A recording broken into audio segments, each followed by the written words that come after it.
Hello again. It is that time of the week. I'm gonna try to do a sermon every Sunday, at least one, hopefully two. And today's topic is going to be about abortion. Woo! Because one of the biggest controversies in the church, even though the laws are pretty much established anywhere you go in the world, whether or not abortion is legal and to what extent, is what the faith should feel about abortion, whether it's a legal issue, a moral issue, and to what extent they should be limited on both regards. Now, the problem here is that the Baptist faith has completely monopolized uh, the debate, so to speak, of abortion.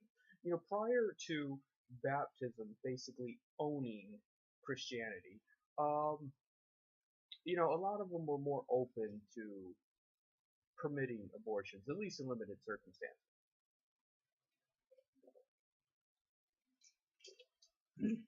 The problem is that people have forgotten it wasn't that long ago that abortion was very open to right wing dialogue, not just left wing, but right wing dialogue as a form of um, not birth control, not personal choice, but just eugenics.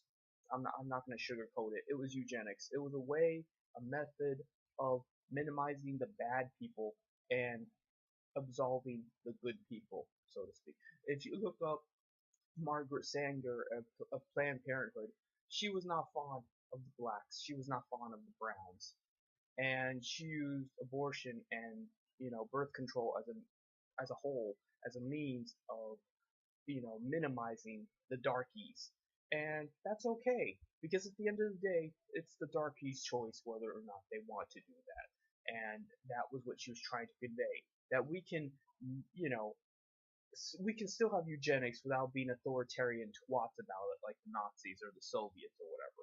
So I'm going to read you a passage from Hebrews 9:11 because the Bible has a sense of humor too. And Hebrews 9:11 says, "For Christ being come to command a high priest of good things to come, by a greater and more perfect tabernacle, not made with hands, this is to say, not of this building." So in other words, abortion as an institution is not of God. It is not something that is an issue of God. It is an issue of man. It is an issue of us and how we perceive life. That is to say, it's more of a lawful issue. It's not a moral issue.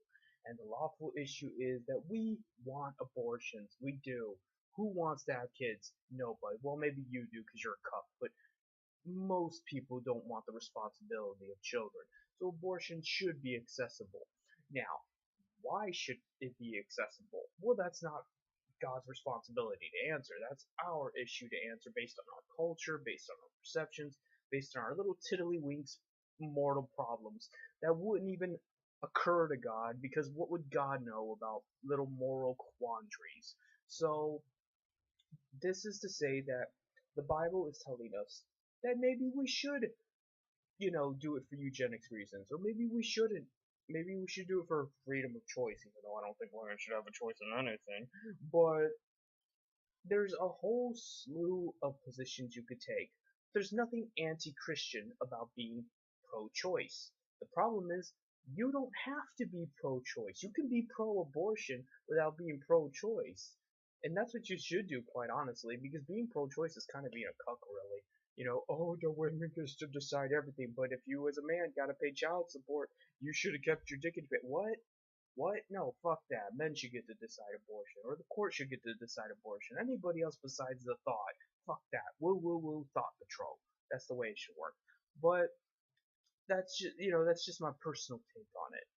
That's not directly coming from the Bible, and I'm not gonna force you to feel a certain way. And if you don't feel that way, you're certainly not a Christian. But I'm telling you up front, give it some thought, meditate on it, read the Bible yourself, and think about how you feel about the issue. I mean, after all, you're supposed to be fucking pro-choice, right? So sit down and give yourself the permission to make that choice of what the most correct position could possibly be. And you know what? That might not involve women at all.